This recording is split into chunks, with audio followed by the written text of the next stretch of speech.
A LIGO detektorok a világ legérzékenyebb interferométerei. Két gravitációs hullámdetektor létezik az Egyesült Államokban, ez a két LIGO detektor. Ezek azok, amik most működtek, és egy több hónapos adatgyűjtési időszakon vannak túl. Ezek a következőképpen működnek. Van egy lézerforrásunk, amiben egy lézernyalábot bocsátunk ki. Ezt a lézernyalábot aztán egy úgynevezett félig áteresztő tükörrel két nyalábra osztjuk szét. A két nyaláb közül az egyik az eredeti iránynak megfelelően egyenesen halad tovább, míg a másik az eredeti irányhoz képest 90 fokban merőlegesen eltérülve halad tovább.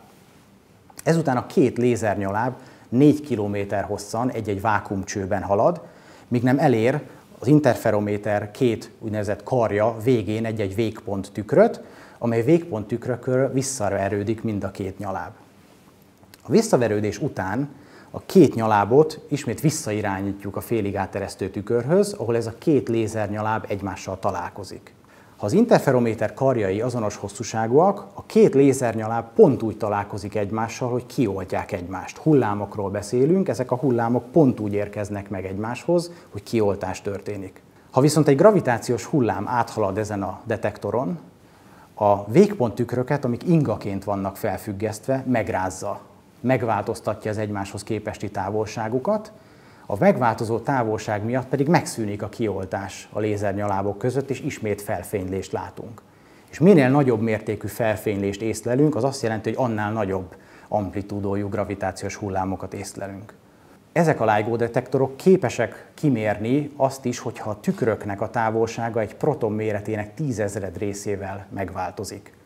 Ezért ezek nagyon érzékeny műszerek, folyamatosan zajokat is észlelünk velük, hiszen az érzékenységük miatt a tükröket nem tudjuk teljesen elszigetelni a környezeti zajoktól, tehát a jelkeresés az mindig egy zajos környezetben történik. Egy nagy detektor zajban elbújtatva kell valahogy megtalálnunk azokat az apró pici gravitációs hullámokat, amik ezeket a tükröket szintén megmozgatják. Minél hosszabb utat tesznek meg a lézernyalábok az interferométer karjaiban, annál nagyobb pontossággal vagyunk képesek a tükröknek a mozgását követni. Ezért van szükség arra, hogy olyan interferométereket építsünk, amiknek a karjai akár több kilométer hosszúak. Minél hosszabbak, annál nagyobb érzékenységgel leszünk képesek ezeket a gravitációs hullámjeleket észlelni.